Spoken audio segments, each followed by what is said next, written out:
Praise the lord. అనేక దినముల నుండి ఎన్నో సమస్యలతో బాధపడుతున్నావా? అనేక దినముల నుండి ఎన్నో శ్రమలలో కొట్టుమిడతాడుతూ ఉన్నావా?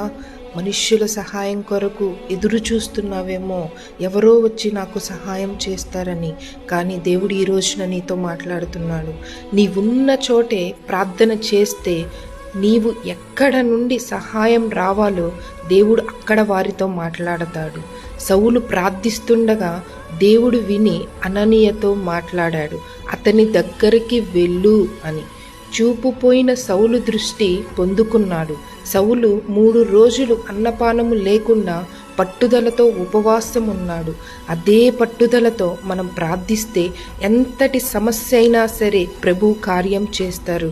Prayer is the most powerful weapon in our daily spiritual life. ఈ రోజు నుండి అటువంటి జీవితాన్ని కలిగి జీవిద్దామా?